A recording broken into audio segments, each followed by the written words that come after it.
Բարև ձեզ հայրենակիցներ, սա Փափուկուշ հաղորդաշարն է։ Մեր այսօրվա հաղորդումը դուք կարող եք դիտել նաև Patreon-ով, որի QR կոդը դուք տեսնում եք էկրանի ստորին մասում։ Այսօր իմ հյուրն է հանուն Հադրութի հասարակական կազմակերպության նախագահ Լևոն Հայրյանը։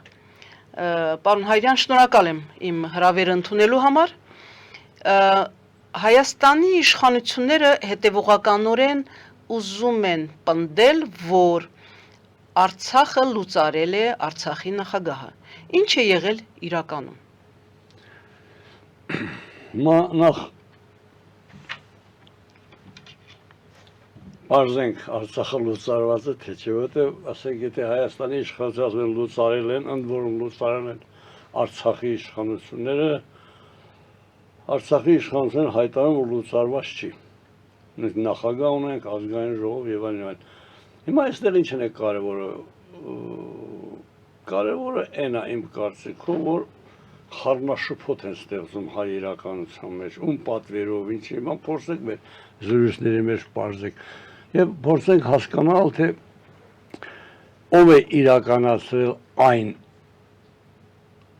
ինչ որոշումներով, որը Հայաստանի իշխանությունները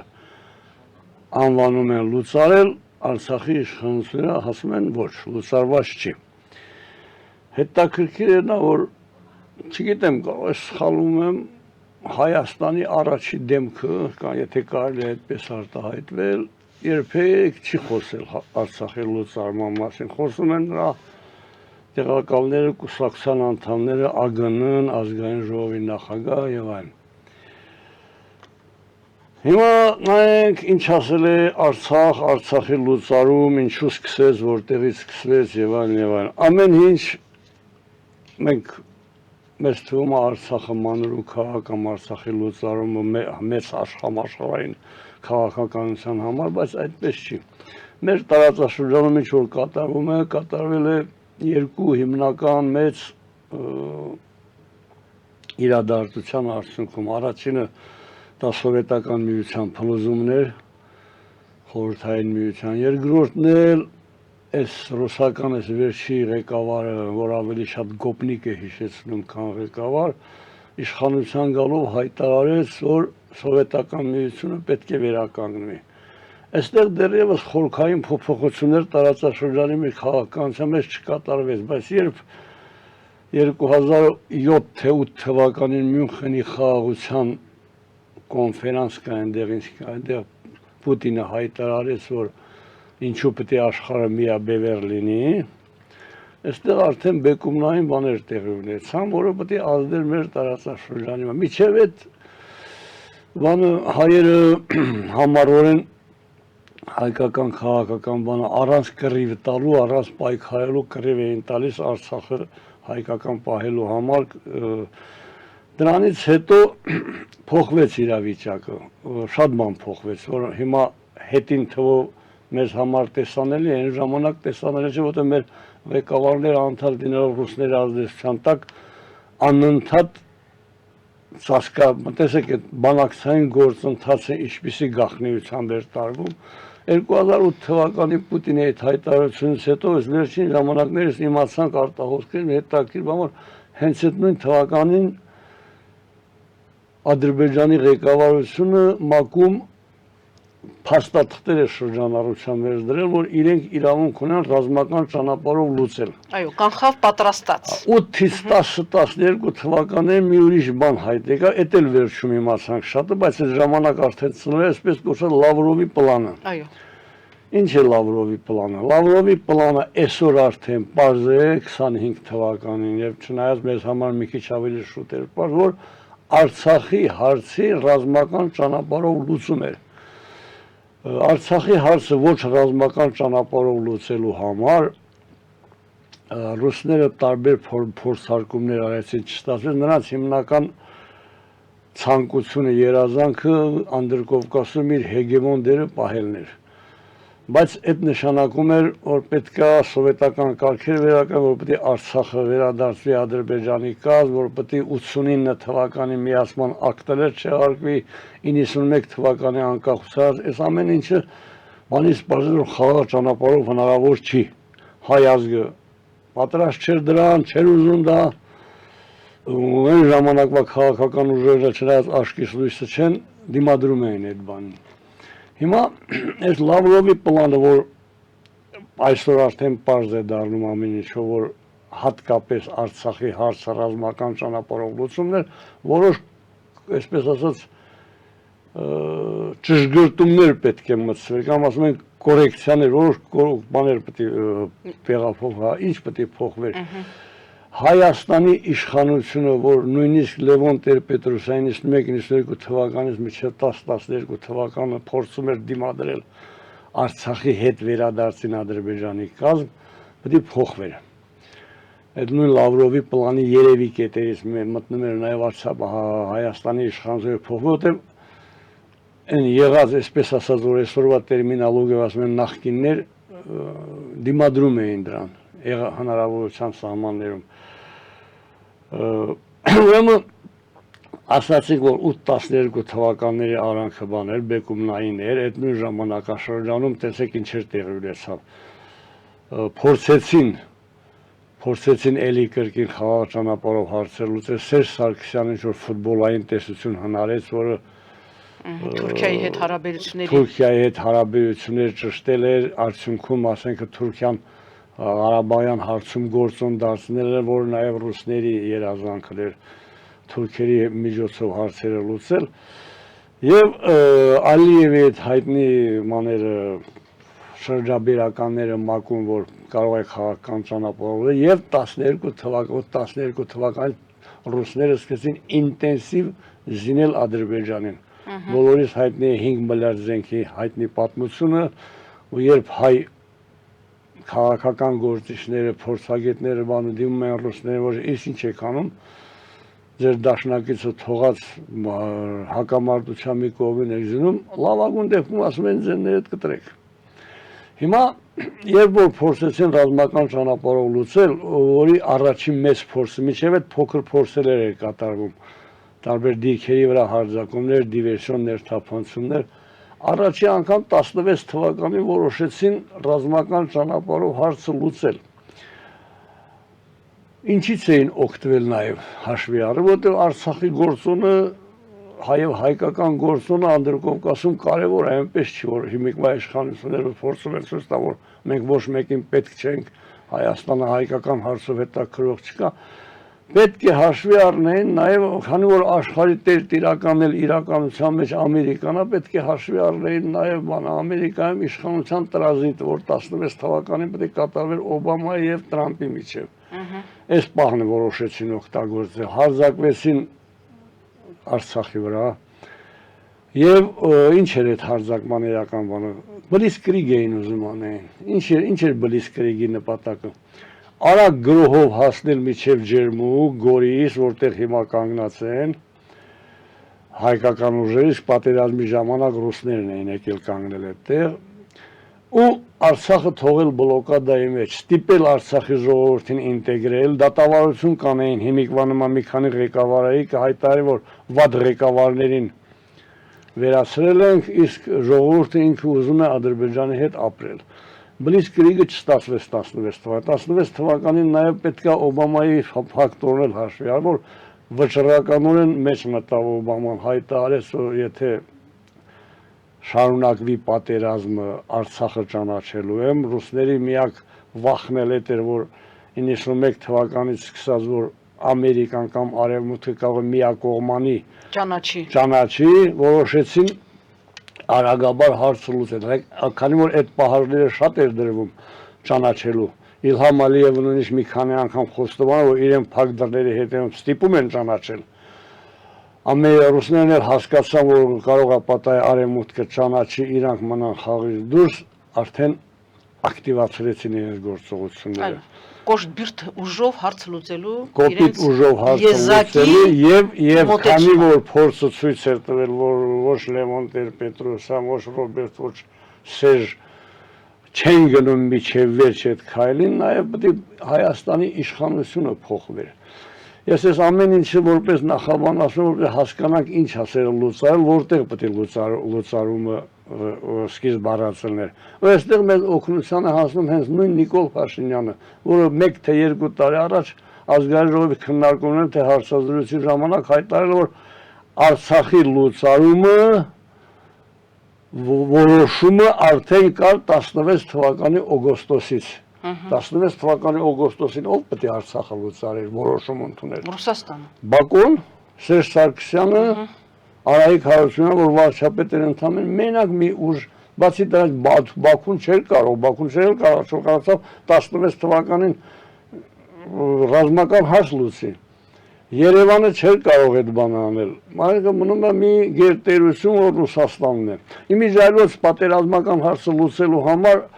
մենք գիտենք, որ էլի Ռուսաստանի դերը անգնահատելի էր Ադրբեջանի համար, թուրքերի համար, քանի որ մենք գիտենք, որ ՄԱԿ-ի 5 պետությունները անվտանգության խորհրդի կարող են վետո դնել,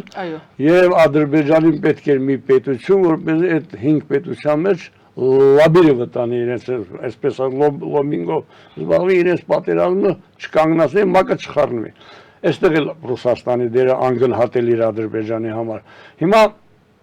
երբ Օբաման սպառնեց, որ Արցախը ճանաչելու է, ռուսները հասկացան, որ արդեն ժամանակ են կորցնում, չեն հասցնելու եւ որոշեցին Արցախը լուծարելու համար նրանք կազմակերպեցին, ինչպես 20 թվականի պատերազմից հետո Շոյգուն հայտարարել, որ իրենք ռազմական դժվար օպերացիա են անցկացրել թուրքերի հետ Արցախում, եւ չի ասում Ադրբեջանը, Թուրքիան։ Այո, իհարկե։ Նույն ձևի մի քաղաքական օպերացիա պետք է կատարվեր Հայաստանի ներքին կյանքում։ Եթե հիշում եք Ամերիկայի այդ 12 թվականին որ քաղաքականությունները փոխում Ամերիկայի դեսպաններից մեկը, չեմ հիշում այդ օրվա դեսպանը որն էր, իր հրաժեշտի ելույթում ասաց, որ հայ ժողովուրդը պատրաստ չի հողերը զիջելու։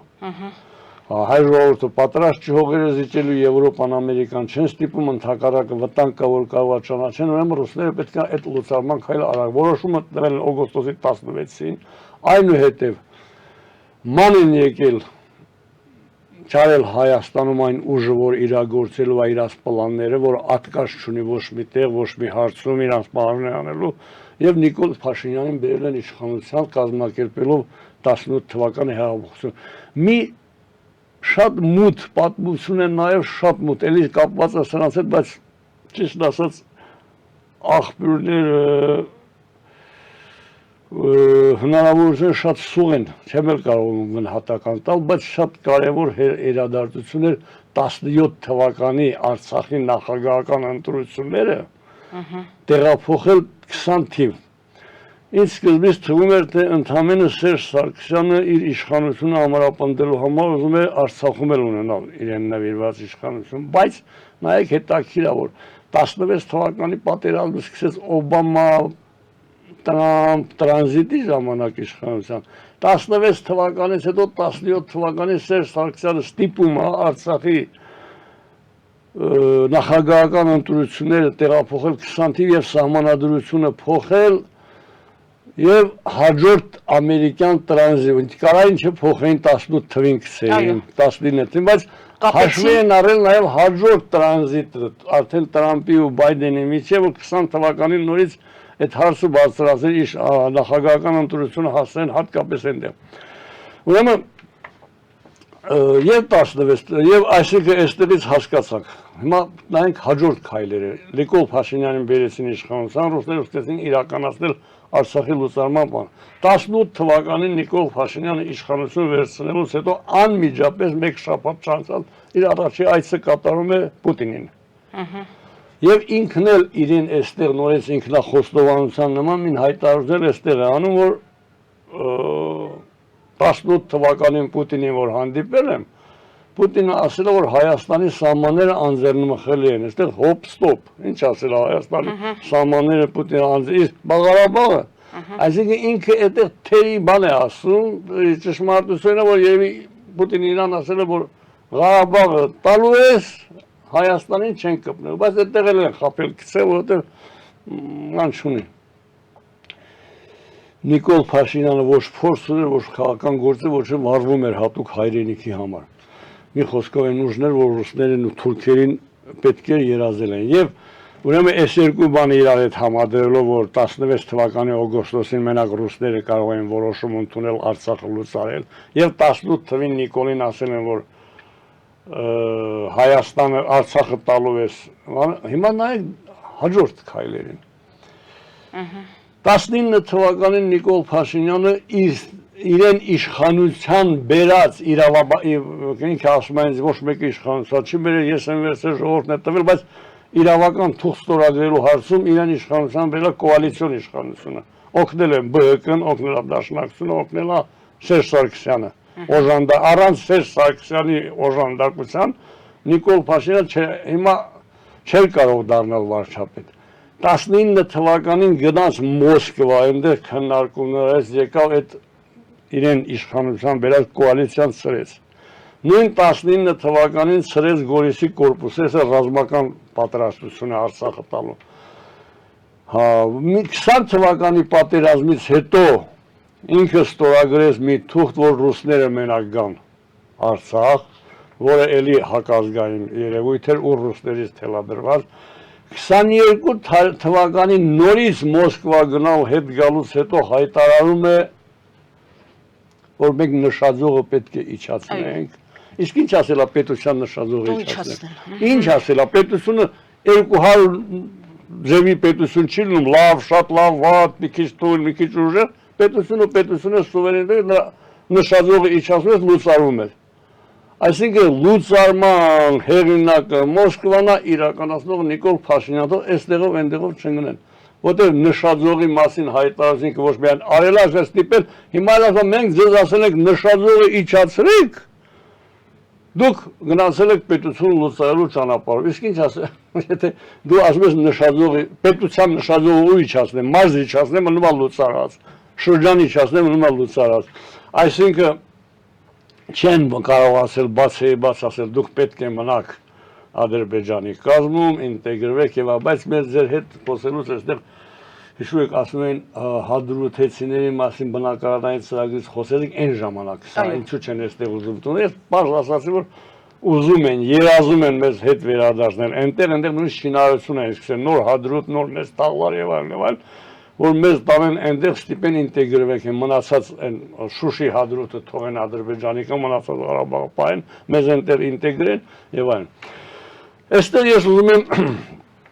բարձ հայտարարում ենք, որ Արցախի լուծարման որոշումը տվել է Մոսկվան, իրականացրել է Նիկոլ Փաշինյանի ԿՊ-ն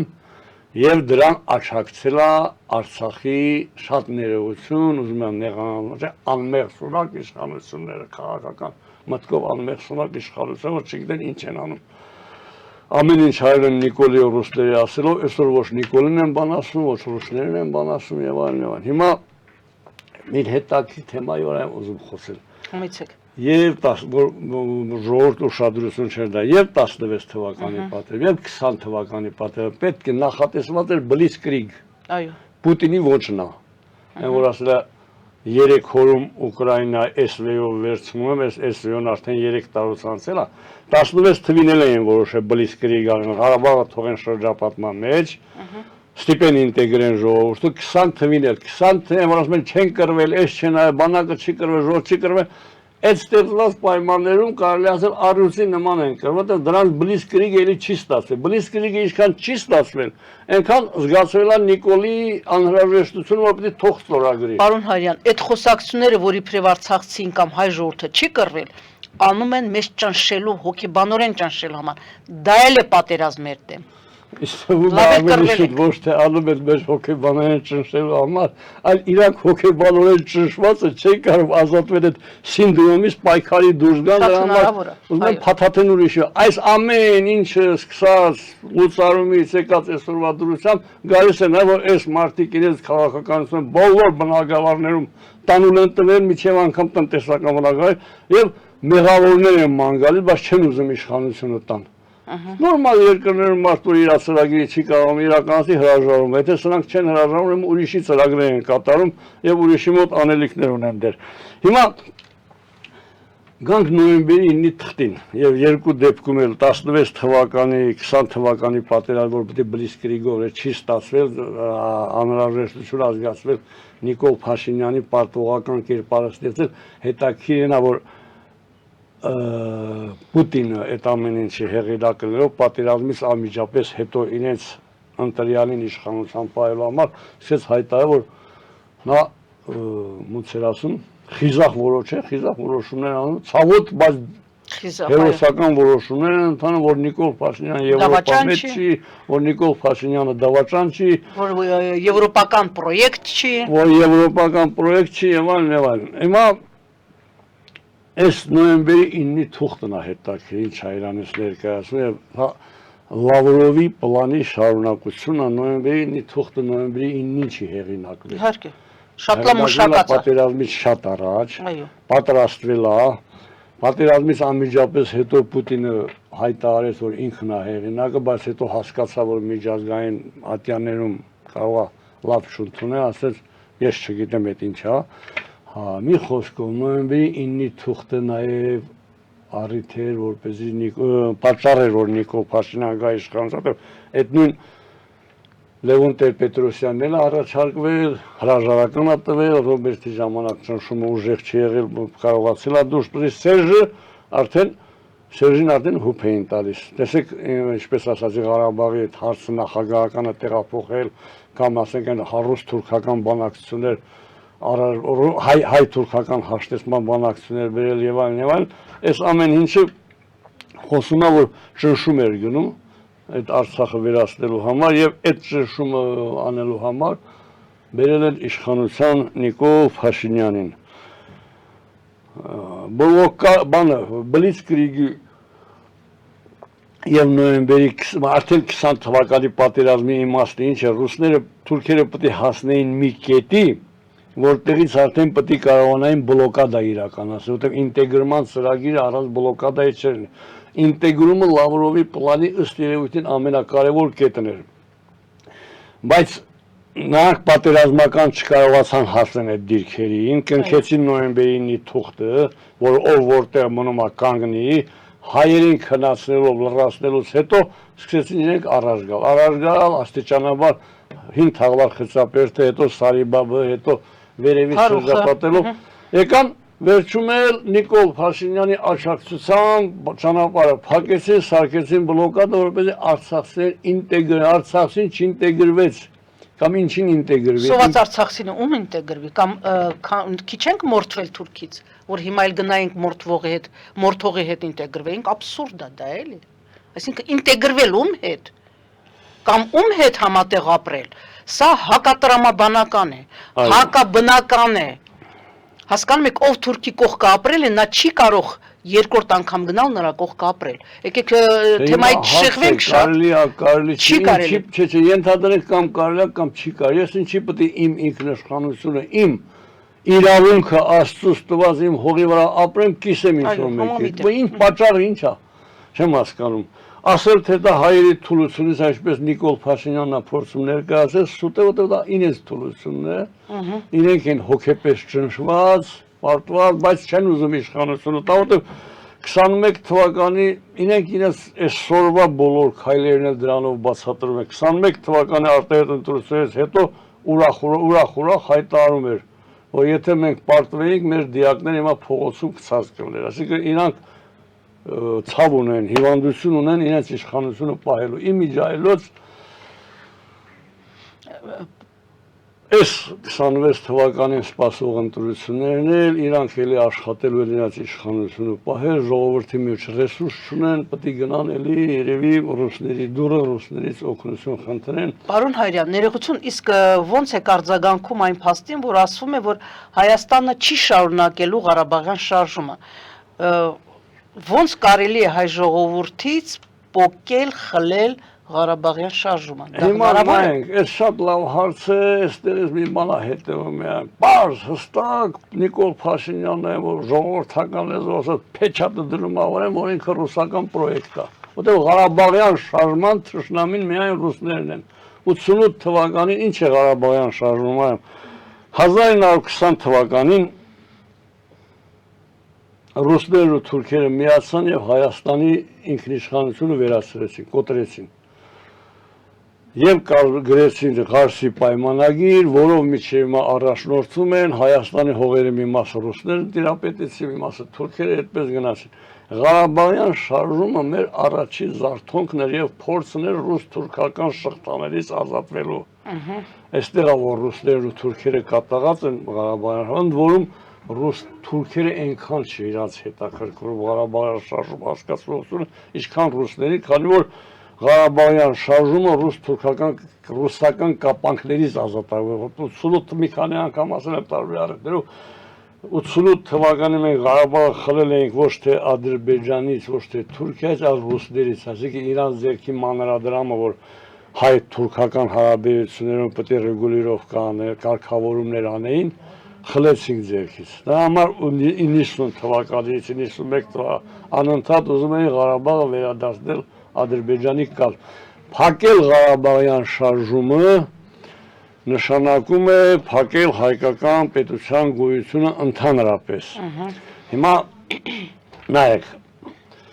էլի վերադառնանք, ես նույն միտքը հասկանալ, վերադառնանք էլի հետ ինչ են ասում, Արցախը լուծարել են Արցախի իշխանությունը, համաձայն եմ, ենթադրենք։ Հիմա այսօր ով է Հայաստանում Արցախյան համայնքին ճնշում, ով է Արցախի այն մնացած մի քիչ ինքնիշխանությունը կամ ձևական իշխանությունը փորձում լուծարել, ով է սոցիալական հարցեր առաջացնում արցախցիների արտագաղթ առաջացնելու համար։ Այնպես քաղաքականորեն ճնշում ես հերիք չի, սոցիալական չես համարում, մարդ իր ազգակցի հանդեպ սոցիալական ճնշում, կամ կարող է սրանց գլուխը չի մտնում, իբր թե որ բանը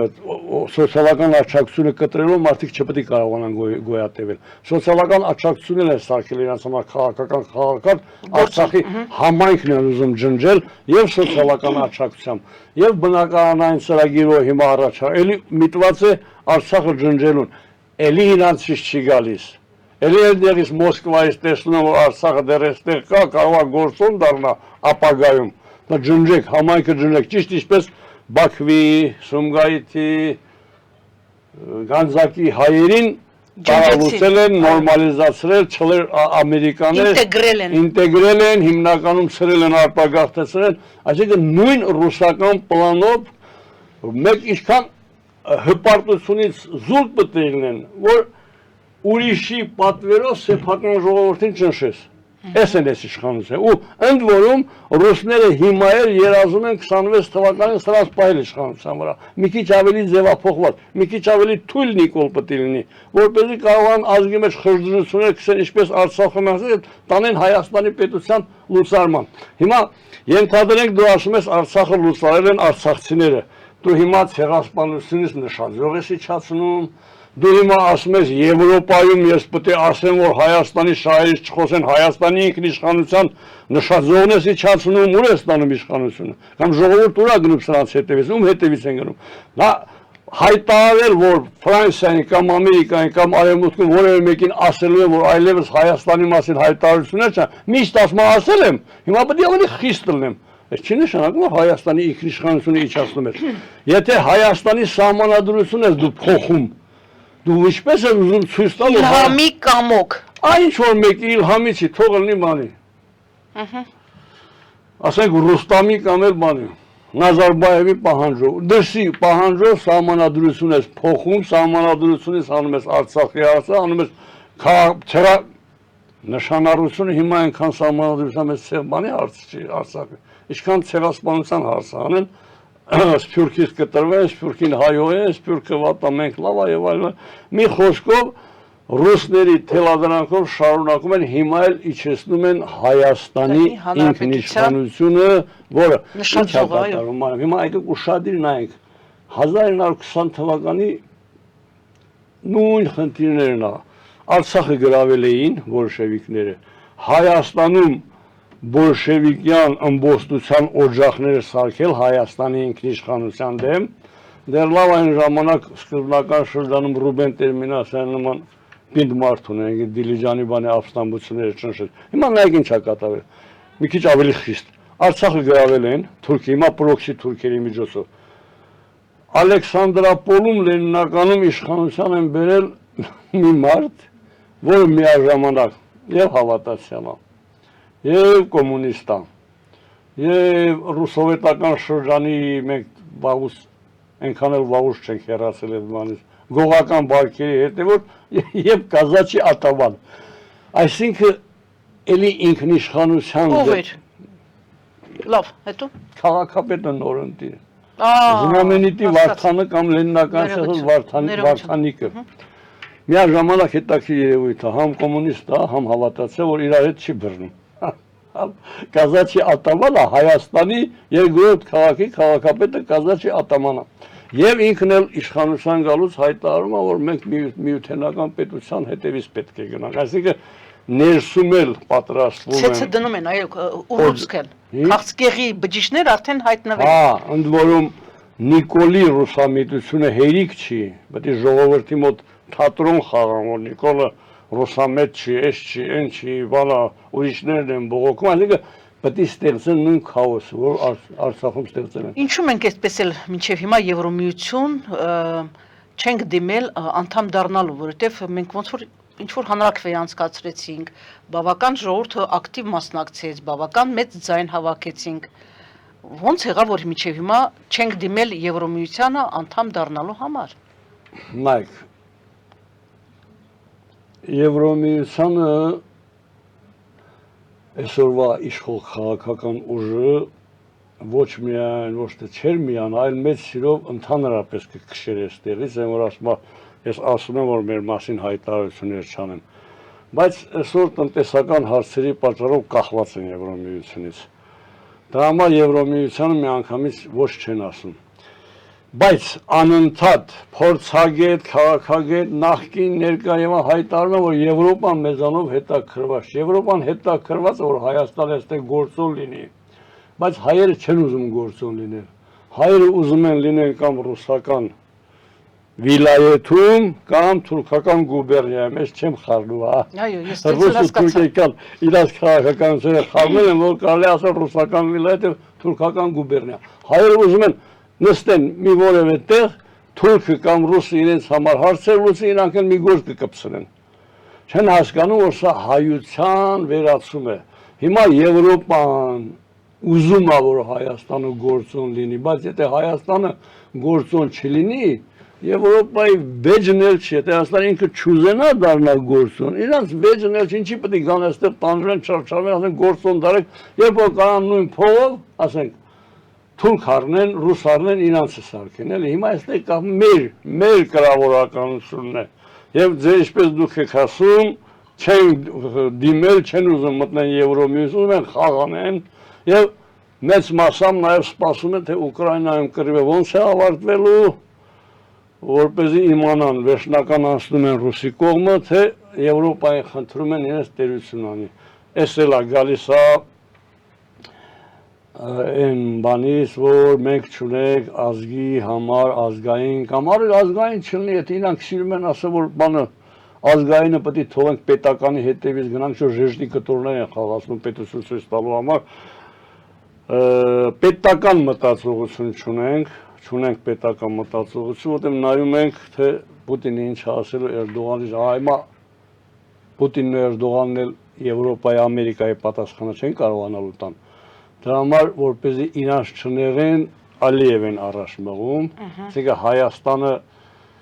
կարող ասկի ռուսական գուբերնիա ու թուրքական վիլայեթ չդառնա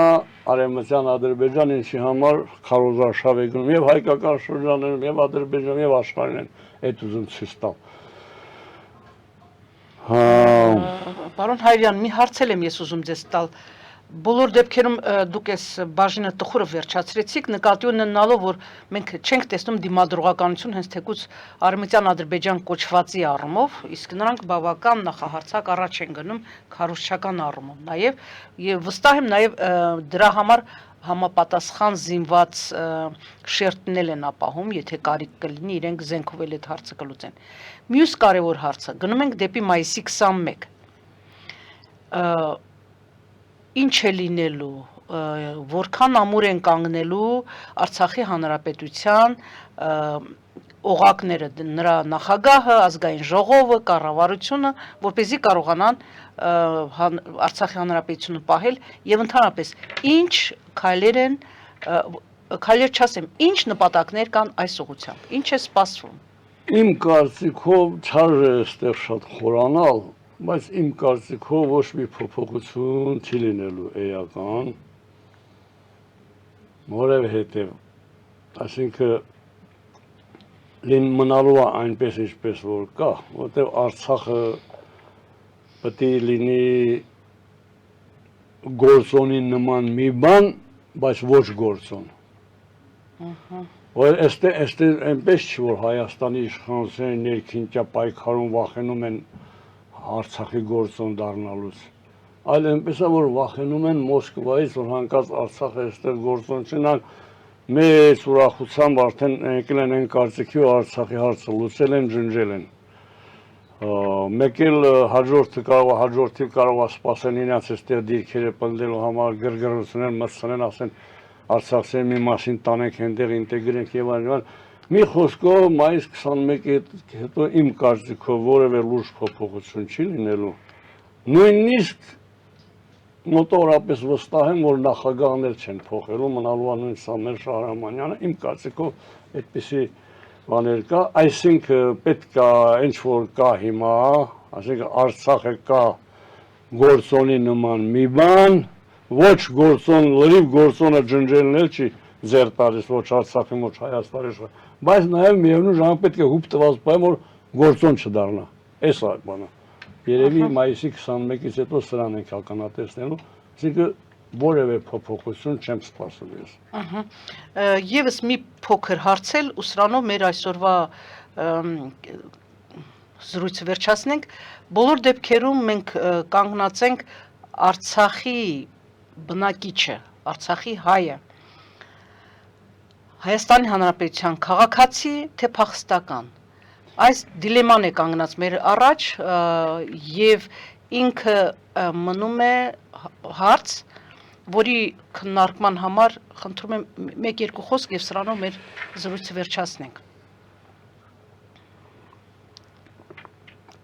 Մենք